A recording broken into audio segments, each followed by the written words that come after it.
ప్రస్తుతం మనతో పాటు మాజీ ఎమ్మెల్యే చిరుమర్తి లింగయ్య గారు ఉన్నారు. లింగయ్య గారు చెప్పండి, అంటే నిన్న రేవంత్ రెడ్డి గారు 2029లో 1/6 స్థానాలు గెలుస్తామని చెప్పి ఛాలెంజ్ చేయడం అనేది జరిగింది కదా, ఏ విధంగా అంటే నిజంగా రాబోతుంది అనుకోవచ్చు నెక్స్ట్ కూడా మళ్ళీ? రేవంత్ రెడ్డి మాటలకి ప్రజలు ఒకసారి మోసపోయారు, రెండోసారి మోసపోవడానికి సిద్ధంగా లేరు. ఎందుకంటే ఆయన ఒక ఫస్ట్ స్టేషన్లో ఉన్నాడు కాబట్టి ఆ రకమైన మాటలు వస్తున్నాయి. మళ్ళీ రేవంత్ రెడ్డి ఉన్న రోజులు, రేవంత్ రెడ్డి సీఎంగా అటు రాహుల్ గాంధీ ఉన్న రోజులు కూడా కాంగ్రెస్ పార్టీ బతికి బట్టగట్టదు. మళ్ళీ కేసీఆర్ గారు వస్తారు. 150 సీట్లు వచ్చినా 119 సీట్లు ఉన్నా మంచి ఆడతాడు. ప్రజలు కేసీఆర్ గారు మళ్ళీ ముఖ్యమంత్రి కూర్చోబెడతారు. కేసీఆర్ గారు చేసిన పథకాలు, సంక్షేమ కార్యక్రమం తప్పితే ఇలా కాంగ్రెస్ పార్టీ వచ్చిన 2 సంవత్సరాల కాలంలో ఏ ఒక్క పని చెప్పుకుందామని కూడా ఒక పని లేదు.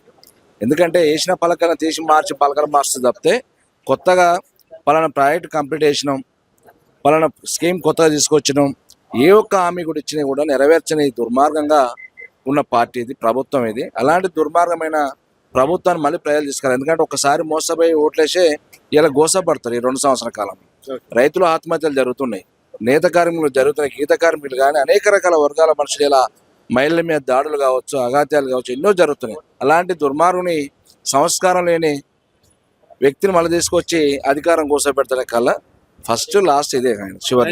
లింగయ్య గారు అంటే పదే తొండలు విడుస్తా అని ఆయన సీఎం అయినప్పటి నుంచి ఇదే మాట మాట్లాడుతున్నారు కదా, రేవంత్ అంటే కేసీఆర్ గారి పైన కావచ్చు, కేటీఆర్ గారి పైన, హరీష్ రావు గారు కూడా కొన్ని కామెంట్స్ చేయడం అనేది జరిగింది. అంటే ఆయనకు భాష పట్ల ఏమాత్రం అవగాహన ఉన్నా, ముఖ్యమంత్రి సీట్ అంటే ఒక గౌరవాన్ని తెలిసి ఉన్నా ఆ రకమైన భాష వాడడం.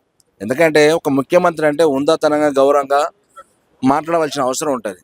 కానీ పొద్దున్న లేస్తే ఒక బజారు భాష, చిల్లర భాష, పొద్దున్న లేస్తే ఇదే రకం కేటీఆర్ గారు హరీష్ రావు టార్గెట్ వేసి మాట్లాడడం, ఏదో పెద్దోడైతే మాట్లాడడం. వాళ్ళకున్న సబ్జెక్ట్, వాళ్ళకున్న విజన్ రేవంత్ రెడ్డికి ఎక్కడ ఉందండి? ఆయనకు సుట్ కేసులు మోసులు ఒక విజన్ ఉంది, సుట్ కేసులు ఎట్లా నింపుకోవాలని ఒక విజన్ ఉంది. ఈ రెండింటి తప్ప ఈ తెలంగాణ ప్రజలకు ఏం చేయాలనే విజన్ ఉన్న నాయకుడు కాదు. ఎందుకంటే పొద్దున్నే సీట్ని కాపాడుకోవాలి, ఎమ్మెల్యేని కాపాడుకోవాలి, మంత్రులు కాపాడుకోవాలి పనులు తప్పితే ప్రజల సంక్షేమం కోరిన వ్యక్తి కాదు.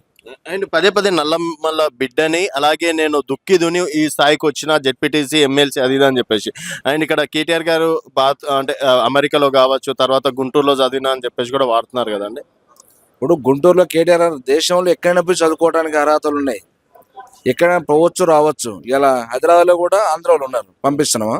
నీ బిడ్డను కూడా ఆంధ్రాకి ఇచ్చినావు కదా, మరి ఇలా డైవర్షన్ చేసుకుంటావా? మరి దేని కట్టుబడి ఉన్నావు నువ్వు? ఆంధ్ర మన అడవిలోకి వచ్చిన నీకు అడవిలోకి వచ్చిన నైపుణ్యం కూడా నీలో లేదు. ఉంటే ఆ రకమైన భాష మాట్లాడవు కదా.